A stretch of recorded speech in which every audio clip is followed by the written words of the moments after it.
what's important to know about with this is that Chase did structure things so that if you're an existing Sapphire Preferred card member, or if you apply for this card prior to this update going live on June 15th, 2026, then this new devalued high transfer rate is not going to be effective for you until October 1st of 2026. So I'm going to walk through how all that works and all the other details of the new Chase Sapphire Preferred you need to know about, and we'll also have some links down below if you want to check out this card before all these changes go live. But more importantly, in this video, I also want to go over my recommendations on how you might want to plan your credit card strategy around these changes. So let's start things off here by first going over the new spending multipliers, because what's cool is that Chase didn't take away any existing multipliers on this card, but they actually just added on top of what the Sapphire Preferred already had. There's a cost most investors don't see. It's not market losses. It's not beta.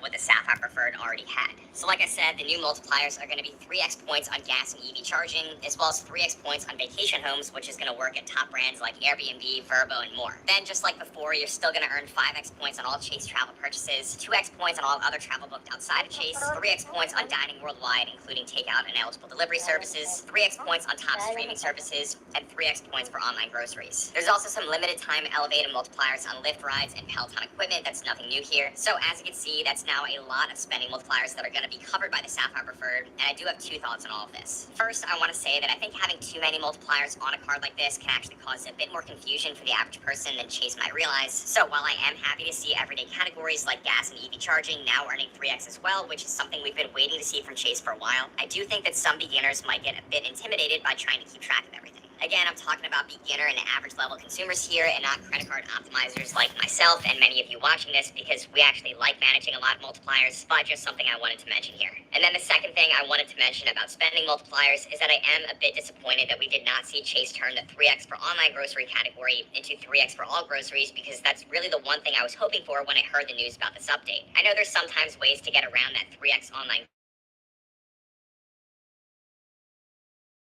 limit, been okay with a slightly higher annual fee if it meant that we got 3x for all grocery spend. Still though, again, we did not lose any multipliers, and we actually gained a few good ones, so I can't really be mad about that. But yeah, overall, the new spending multipliers are definitely a win for this update. Now, one negative change that kind of goes along with the multipliers, and is honestly a super small negative in my opinion, is that the 10% anniversary bonus on the Sapphire Preferred is going to be discontinued. The reason I say this is a small negative is because this was a benefit that was pretty easy to forget about, but also pretty easy to misunderstand. So what Chase had previously marketed on their website for this was that each account anniversary, you're going to earn bonus points equal to 10% of your total purchases made the previous year. Then the example they give is that if you spend $25,000 on purchases, you'll get 2,500 bonus points, and 2,500 bonus points is equal to 10% of the $25,000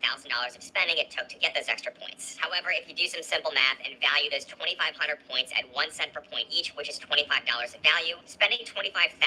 just to get an extra 25 bucks is only an extra 0.1%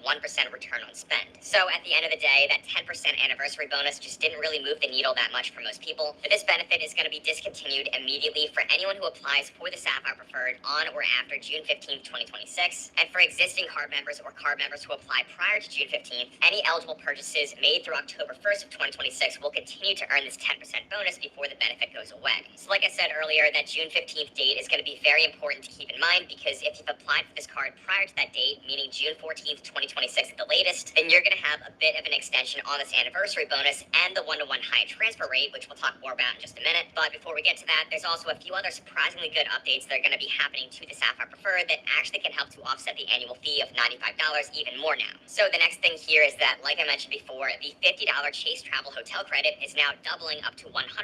which you're going to have access to each account anniversary. Now, I love this change because I think it makes the Sapphire Preferred even more competitive with some other popular $95 credit cards out there that also have $100 hotel credits, like the City Strata Premier and the Built Obsidian card. But whereas the Built Obsidian card specifically splits up that $100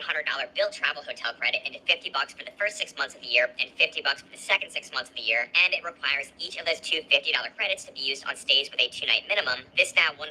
Chase Travel Hotel credit on the Sapphire Preferred is going to have no 2-night minimum, and you can just use the full $100 all at once. Now, obviously, you've always got to double check the prices inside of Chase Travel whenever you're booking a hotel stay, just to make sure that their prices are actually competitive with what you can find find elsewhere outside of that travel portal. But in my experience, honestly, Chase's prices are typically pretty good, so this $100 credit should be something that's valued pretty close to the full $100,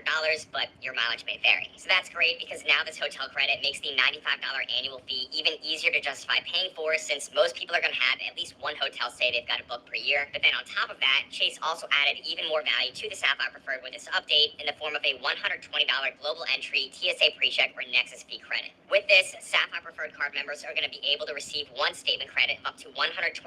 every 4 years as a reimbursement for the application fee to those programs when you charge that to your card. And normally this is a benefit that's only found on more premium travel credit cards, so this is really great to see it here on this $95 card as well. Now, if you're someone who's been in the credit card game for a while, then you've probably got things like global entry and like TSA PreCheck covered by credits on one of those more premium travel cards already. But because the Chase Sapphire Preferred has long been considered sort of a gateway into the credit card game, I think having a credit for those expedited airport programs can make this card even more of a smart choice for beginners to get early on in their credit card journey now. On top of that though, when it comes to travel, the Sapphire Preferred has always kind of been one of the best low annual fee credit cards on the market when it comes to the travel protections it provides. And for a long time, those travel protections have included primary auto rental coverage, trip cancellation and interruption insurance, trip delay reimbursement, and a few other things. But now with this new update, Chase is also adding emergency evacuation and transportation coverage, which is nice to see. And previously, that's something you actually needed to get the top tier Chase Sapphire Reserve to have. Now, if you want to learn more about either one of these Chase credit cards and see what current offers they're running, then again, as always, we're going to have links down below in the description that you can check out. With that link for the Sapphire Preferred specifically though, again, because I'm uploading this video on June 10th after this update was just announced, but any changes are actually going live on June 15th, just keep in mind that depending on when you're watching this video, the features and benefits that this card offers are going to look a bit different starting on June 15th. Also, before I forget, it looks like Chase added one more limited time credit as a part of the Sapphire Preferred update as well, and that is going to be a complimentary Apple TV subscription for 1 year. With this, you're going to have to activate that Apple TV subscription within your Chase account by December 31st of 2026 to get access. So yeah, that's going to be another way to get some additional value on the CSP from June 15th onward, especially if you're somebody who already uses Apple TV. Now, pretty much everything else about this credit card is staying the same. So there's some DoorDash benefits, there's the controversial points boost feature, which can be hit or miss when redeeming points, and then there's some other stuff that I'll touch on with a full updated review on the Sapphire Preferred that I'll make very soon. But now, let's get into the biggest issue that myself and many other people are going to have with this update here, which is the changing rate for transferring points over to World of Hyatt. So what's happening here is actually a broader shift in how certain Chase credit cards in their lineup are going to be able to transfer to Hyatt moving forward, specifically with both of the lower annual fee transferable point credit cards that Chase offers,